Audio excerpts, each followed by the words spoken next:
I thought I had found the love of my life, a sweet, gentle Korean woman who seemed genuinely devoted. But just 2 weeks after our wedding, everything shattered without warning. She vanished, only to return with accusations of rape and a $20,000 settlement demand. No, this isn't your typical gold digger story. What happened next was so bizarre, so surreal, that even 5 years later, I still can't fully make sense of it. Here's how my life fell apart overnight. I thought I had found the love of my life, a sweet, gentle Korean woman who seemed genuinely devoted. But just 2 weeks after our wedding, everything shattered without warning. She vanished, only to return with accusations of rape and a $20,000 settlement demand. No, this isn't your typical gold digger story. What happened next was so bizarre, so surreal, that even 5 years later, I still can't fully make sense of it. It all started like something out of a romance movie. I'm a Korean American who spent my 20s teaching English in South Korea. She worked in the same building, a small, shy woman with the kind of soft smile that made people relax instantly. We were friends for about a year before we started dating. Nothing felt rushed or forced. It all just worked. After 3 months, I proposed. Maybe it sounds reckless now, but at the time, it felt right. She said yes, without hesitation. Just a quiet, sincere yes that made my heart feel like it had finally found a home. The wedding was modest but beautiful. I paid for it, and her parents generously covered our new apartment and furnishings. There were no signs of greed or scheming. In fact, her whole family treated me like I was one of their own. I felt lucky. Maybe too lucky. Our honeymoon in Guam was bliss. We laughed like kids, stayed up talking, spent entire afternoons just lying in bed, listening to each other breathe. I fell in love with her completely. There was no fear, no second thoughts, just a quiet kind of certainty. When we moved into our apartment, I remember thinking, this is it. This is home. We split chores, went grocery shopping, cooked together. She giggled a lot. Everything was ordinary in the most comforting way. Which is why what happened next hit me like a freight train. There were no warning signs, no fights, no tension. So when she suddenly screamed at me, threw groceries across the floor, and collapsed into a sobbing, trembling mess, I wasn't angry. I was scared. It felt like the woman I had married had been replaced by someone else. At first, I thought it might be stress, a momentary breakdown. But the truth turned out to be far stranger, and far more disturbing. After that bizarre emotional outburst, my wife suddenly fell silent. Her face looked drained, hollow, like she'd run out of all energy. I tried to comfort her, cleaned up the groceries she'd scattered across the floor, and called her mother. Someone I still believed would know what to do, but her response stopped me cold. Take her to Daegu. She needs to be hospitalized there. I offered to take my wife to the major hospital near us, but my mother-in-law screamed over the phone. Absolutely not. She insisted that only the hospital in Daegu could treat her daughter, and warned me not to ask further questions. Even more unsettling, my wife nodded quietly in agreement, as if she'd been expecting this. I didn't understand any of it, but I drove her there late that night. The next morning I tried to contact everyone in her family. Her mother, father, brother. No one picked up. Not a single reply. Day 1, then day 2, then 3. Nothing.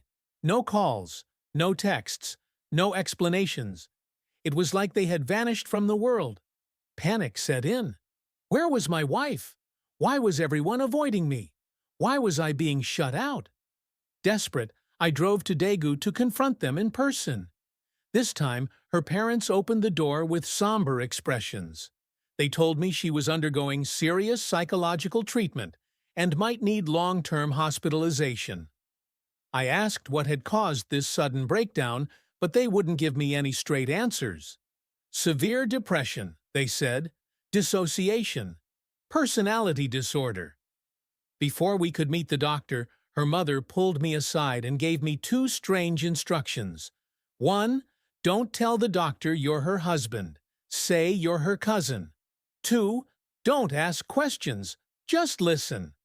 I was too stunned, too exhausted to resist. I just wanted to see my wife. The doctor listed her conditions in a flat tone, as if rehearsed. I wasn't allowed to ask anything. The appointment lasted 10 minutes. Then I watched her mother pay in cash. No insurance, no records. It felt like a performance, or a cover-up. After that, they told me to go home and wait. But deep inside, something didn't feel right. Something felt very wrong. Something felt terribly wrong. But I had no idea just how much worse it was about to get. Days passed after that hospital visit, and I still received no updates, no texts, no calls. Her entire family had gone completely silent. The woman I married, the one I hugged every night, was suddenly unreachable, like she'd been swallowed by a void. I couldn't take it anymore. I tracked down her brother's workplace and waited outside. The moment he saw me, he ran. Literally ran. I caught up to him, not to fight, just to ask what was going on. Out of breath and clearly panicked, all he said was, "It's between you and her. I don't know anything," before bolting again. 10 minutes later, my mother-in-law called me in a cold, sharp tone. "Don't bother her brother again." I pleaded, "Where is she? Why won't anyone talk to me?" Her response was the same. "She's still sick. Just wait." So I waited. Then one afternoon, her parents showed up at our apartment, unannounced. Her mother walked in and began packing her daughter's belongings. I asked, confused, "Where is she? Why are you taking her things?" That's when her father turned to me and said something that left me frozen. "You're not supposed to perform oral sex on your wife. That's filthy behavior." I was stunned. He accused me of mentally damaging their daughter by forcing her into shameful sexual acts. I tried to explain. It was consensual. She never showed discomfort, never objected. We were married. What we did was private, intimate, and normal. But they didn't want explanations. They had already decided I was the reason she broke down. They treated me not as a husband, but as a corrupt outsider who had violated their daughter's purity. It felt like reality had split, like I was trapped in a bizarre dream where love had turned into accusation and intimacy into sin. A few days later, a thick envelope arrived in my mailbox. Divorce papers. Inside, a cold, emotionless document. My wife was accusing me of rape, emotional abuse, and demanding a $20,000 settlement. She included recordings of our conversations, even ones from when we were just dating. She'd recorded everything: our playful flirtations, our jokes, our phone calls, all cut and stitched into a narrative where I was a predatory American man corrupting an innocent Korean woman. And as I held those papers, one thought kept echoing in my mind. Is this really the woman I loved? That question kept echoing in my head as I held the divorce papers. Pages filled with accusations of rape, emotional abuse, and a $20,000 settlement demand. Attached were audio recordings I never knew existed, dating all the way back to our first dates. She had recorded everything, every joke, every flirtation, sliced and edited to paint me as some sex-obsessed foreigner. I couldn't recognize her anymore. I couldn't believe the woman who used to fall asleep on my chest every night had built such a detailed trap. Or maybe I had never really known who she was. I spiraled. I couldn't eat, couldn't sleep. Was this all a setup from the beginning? But then I remembered. Her parents paid for the apartment, the furniture, the wedding. They gained nothing from this. I wasn't rich. I was just an English teacher. Why? I couldn't take it anymore. I hired a lawyer and decided to fight back. But it was a terrible time to be accused. The Me Too movement was sweeping through Korea. Foreign English teachers were under intense scrutiny, and the media was filled with stories about sexual misconduct and secret recordings. I became the perfect villain, a faceless foreigner who fit the narrative too well. Every court appearance was like a nightmare. On the other side, she cried and trembled, painting herself as a helpless woman, manipulated into disgusting acts. She claimed she didn't understand English, that I tricked her, that I forced things. No physical evidence, just words and emotions. And I had only the truth. And truth, unfortunately, doesn't always move people. Then something unexpected happened. In one of her statements, she mentioned that I had shown up outside her house late one night to threaten her. But I wasn't there. In fact, I had receipts and CCTV footage from a restaurant hundreds of kilometers away at that exact time. My lawyer filed the evidence immediately. For the first time, the court started to question her story. A small crack, but enough to break the illusion of a flawless victim. After months of back and forth, the judge ruled in my favor. The rape accusation was dropped. The $20,000 claim was denied. Legally, I won. But emotionally, I felt empty. I didn't know if I had just survived a malicious scheme or a mental health crisis I couldn't understand. Either way, the damage was done. I was no longer the same person. I won the case. No settlement, no conviction. My name wasn't dragged through the headlines. The law was on my side. But victory never came. There was no relief, no joy, just a strange hollowness, like something inside me had been carved out and could never be filled again. I stepped out of the courthouse that final day, looked up at the cold, blue soul sky, and realized I had lost something far greater than a legal battle. I had lost a part of myself, my trust, my sense of love, my feeling of safety in the world.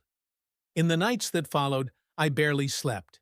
There were no more tears, just questions, spinning endlessly in my mind. Why did she do it? When did everything turn into a lie? What did I miss? I tried to retrace every step, every seemingly innocent conversation, every hug, every quiet pause between our dates. Were there signs? Was there something false in her eyes that I chose to ignore? But no, I found nothing. Or maybe I had just loved too blindly to see it. I left Korea not long after, returned to the U.S., tried to rebuild. But the truth is, I no longer knew how. I didn't know how to start over. I didn't know how to open up. Every time someone looked at me kindly, I wondered, are they real or just recording? I tried dating again once, but I held back. I kept my distance. I was afraid, not just of being betrayed again, but of not being able to believe in love anymore. Not being able to trust the reality around me. Someone once asked me, "Do you think she was really sick? Or was it all part of a plan from the beginning?" I don't have an answer. Maybe it was both. Maybe she truly had mental health struggles, but instead of helping her, her family chose to weaponize it. To turn her pain into a story, a shield, a way to place blame. And I, the foreigner, the outsider, became the perfect scapegoat. I'll never know for sure. But I've learned one thing. Truth doesn't always win. And love doesn't always save us. 5 years later, I'm still not normal. But I'm learning to live with it. I'm learning to accept that some stories don't have clean endings. Some scars never fully heal. But we live on anyway. And maybe that's the final kind of growing up.